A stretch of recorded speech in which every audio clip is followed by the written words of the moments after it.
Happy Patel एक bold और dark comedy film है जिसमें क्राइम, ड्रामा और शॉकिंग मोमेंट्स का परफेक्ट मिक्स मिलता है। ये स्टोरी बहुत एंटरटेनिंग है लेकिन काफी 18 प्लस सीन्स के साथ आती है जो हर ऑडियंस के लिए नहीं है। अगर आपको इंटेंस और एडल्ट कंटेंट पसंद है तो हैप्पी पटेल एक वन टाइम वॉच हो सकती है। पता है, बॉलीवुड में कुछ फिल्में ऐसी होती हैं जो आने से पहले ही एक तूफान सा खड़ा कर देती हैं। हैप्पी पटेल खतरनाक जासूस बिल्कुल वैसी ही एक फिल्म थी। ट्रेलर आया और बस हर तरफ इसी की चर्चा थी। लेकिन सवाल ये है कि जब फिल्म रिलीज हुई तो क्या वो तूफान उम्मीदों की कसौटी पर खरा उतरा? चलिए, रिव्यू की शुरुआत इस एक लाइन से होती है, और सच कहूं तो ये लाइन अपने आप में पूरी कहानी बयां कर देती है। ये सिर्फ एक शेर नहीं है, बल्कि एक तरह की चेतावनी है। सोचिए, एक तरफ फिल्म का ट्रेलर है, बड़े बड़े नाम हैं जो आपको थिएटर की तरफ खींच रहे हैं, लेकिन दूसरी तरफ रिव्यूअर की आवाज आपको दरवाजे पर ही रोक कर कहती है, जरा संभल कर।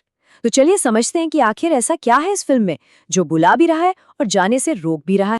ठीक है, तो सबसे पहले उस खिंचाव की बात करते हैं। मतलब हैप्पी पटेल को लेकर रिलीज से पहले इतना जबरदस्त बज़ बना ही क्यों? क्योंकि देखिए, किसी भी फिल्म की कहानी तो पर्दे पर शुरू होती है, पर उसकी आधी से ज्यादा कहानी तो लोगों की उम्मीदों में पहले ही बन चुकी होती है। और उम्मीदों की वजह भी कोई छोटी मोटी नहीं थी। ये तो जैसे कामयाबी का एक परफेक्ट फॉर्मूला लग रहा था। सबसे पहले आमिर खान का प्रोडक्शन हाउस, मतलब क्वालिटी और कुछ हटके करने की गारंटी। फिर नाम जुड़ा कॉमेडियन वीरदास का, जिनकी कॉमेडी का अपना ही एक अंदाज है। और फिर सबसे बड़ा हुकुम का इक्का, पूरे 11 साल बाद इमरान खान की वापसी। इन सबको मिलाकर इसे एक एडल्ट कॉमेडी थ्रिलर की तरह पेश किया गया, और हर किसी की जुबान पर बस एक ही बात थी, भाई ये तो अगली डेली बेली होने वाली है। पर जहां इतनी सारी उम्मीदें थीं, वहीं रिव्यूअर ने एक बड़ा सा सावधानी का बोर्ड लगा दिया। आपको जानकर हैरानी होगी कि रिव्यू का एक बहुत बड़ा हिस्सा फिल्म की तारीफ या बुराई से ज्यादा इस बात पर है कि ये फिल्म किसके लिए बिल्कुल नहीं है। और यहीं से ये पूरा विश्लेषण एक गंभीर मोड़ ले लेता है। तो सबसे पहली और सबसे जरूरी बात, इसे परिवार के साथ देखने की गलती तो बिल्कुल मत कीजिएगा।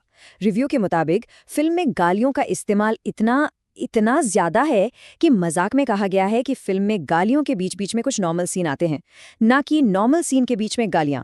और बात सिर्फ यहीं खत्म नहीं होती। रिव्यू के अनुसार डबल मीनिंग जोक्स के लिए कुछ बेहद सेंसिटिव टॉपिक्स का भी इस्तेमाल किया गया है, जो कई लोगों को बहुत असहज कर सकता है। अच्छा, इन चेतावनियों के बाद रिव्यू फिल्म की बनावट को समझने की कोशिश करता है।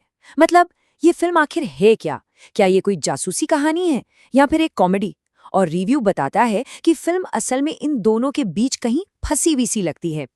फिल्म ना एक ही वक्त में दो अलग अलग नाव पर सवार होने की कोशिश कर रही है। एक तरफ ये एक स्पाई थ्रिलर है, कहानी है हैप्पी पटेल नाम के एक देसी शर्लक होम्स की, जो गोवा में एक क्रिमिनल गैंग का पर्दाफाश करने आया है।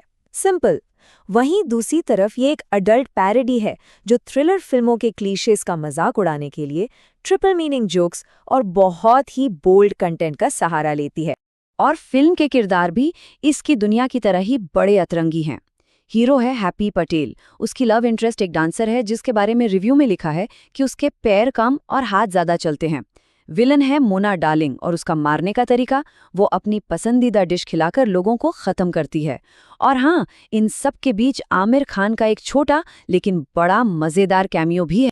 तो अब हम आते हैं विश्लेषण के उस हिस्से पर जहां ये समझने की कोशिश की गई है कि इतने सारे वादों, इतने दिलचस्प किरदारों और एक अनोखे आइडिया के बावजूद फिल्म आखिर गड़बड़ कहाँ कर गई। यही सबसे बड़ा सवाल है। अगर ये एक अडल्ट कॉमेडी थी तो इसकी कॉमेडी हंसाने में कामयाब क्यों नहीं हुई? और अगर थ्रिलर थी तो इसमें रोमांच कहाँ था? रिव्यू के अनुसार इसका जवाब इसकी तुलना डेली बेली से करने में छिपा है। ये टेबल सब कुछ साफ साफ बता देता है। देखिए, डेली बेली का ह्यूमर सिचुएशन से पैदा हो रहा था, वो स्मार्ट था।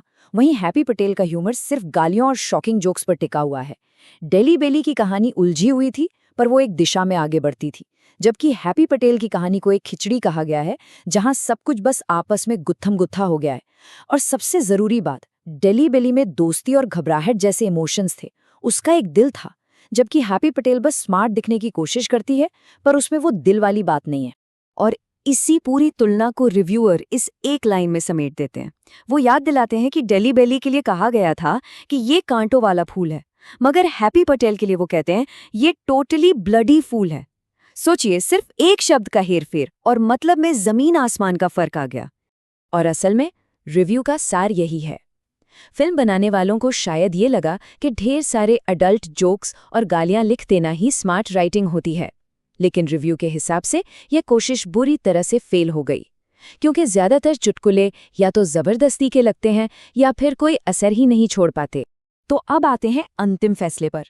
क्या ये फिल्म अच्छी है, बुरी है, देखने लायक है भी या नहीं? रिव्यूअर का जवाब इन सीधे सवालों से कहीं ज्यादा दिलचस्प और सोचने पर मजबूर करने वाला है। देखिए, सबसे पहले तो रिव्यू में मेकर्स की हिम्मत की दाद दी गई है कि उन्होंने बॉलीवुड के सेफ फॉर्मूले से हटकर कुछ अलग करने का जोखिम उठाया, और ये अपने आप में एक बड़ी बात है। लेकिन साथ ही ये भी साफ किया गया है कि कोई भी चीज सिर्फ इसलिए अच्छी नहीं हो जाती कि वो नई है ना? हर एक्सपेरिमेंट सफल हो ये जरूरी तो नहीं।